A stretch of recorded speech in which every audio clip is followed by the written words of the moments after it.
புதுச்சேரி அரசு மகளிர் மற்றும் குழந்தைகள் மேம்பாட்டுத்துறை காரைக்கால் மாவட்ட ஆட்சி நிர்வாகம் சார்பில் குழந்தைகள் மேம்பாட்டுத்துறை சார்பாக நேரு நகரில் அமைந்துள்ள பெருந்தலைவர் காமராஜர் கல்வியியல் கல்லூரியில் தேசிய பெண் குழந்தைகள் தின விழா மாவட்ட ஆட்சியர் குலோத்துங்கன் தலைமையில் கொண்டாடப்பட்டது.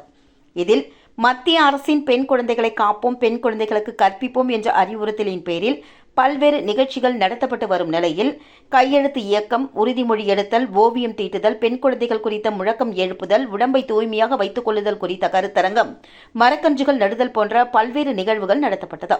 இதில் மாவட்ட அளவில் விளையாட்டுப் போட்டிகளில் சிறந்து விளங்கும் செல்வி ஹரிப்பிரியா மற்றும் பாவ்யா ஆகிய இருவரும் கௌரவிக்கப்பட்டனர்.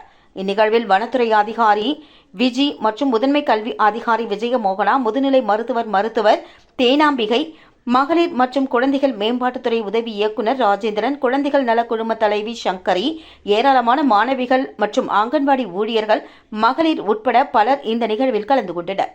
இதில் பரிசுகளை வழங்கி மாவட்ட ஆட்சியர் பேசும்பொழுது, சம வாய்ப்பு சம உரிமை என்ற அடிப்படையில் ஆண் குழந்தைகளுக்கு கிடைக்கும் அனைத்து சலுகைகளும் பெண் குழந்தைகளுக்கு கிடைக்க வேண்டும் என்றார். மேலும் ஆண் பெண் குழந்தைகளை பிரித்து பார்க்கக்கூடாது என்று கூறிய மாவட்ட ஆட்சியர், இருவரையும் சமமாக வளர்க்க வேண்டும் என்றும் அனைவரிடமும் அன்பு காட்ட வேண்டும் என்றும் கேட்டுக்கொண்டார்.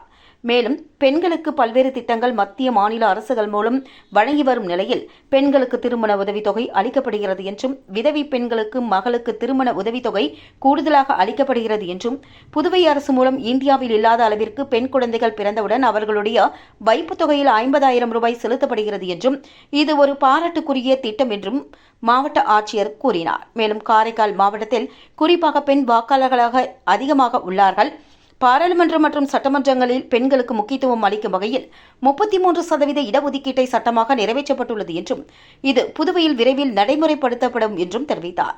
மேலும் அங்கன்வாடி ஊழியர்கள் பெண் குழந்தைகளுக்கு மகளிருக்கு உண்டான மாநில மத்திய அரசுகளின் திட்டங்கள் குறித்து பல்வேறு விழிப்புணர்வு நிகழ்ச்சிகளை அவர்கள் புரிந்து கொள்ளும் வகையில் கிராமப்புறங்கள் மற்றும் நகரப்புறங்களில் எடுத்துரைக்க வேண்டும் என்றும் அவர் கேட்டுக்கொண்டார்.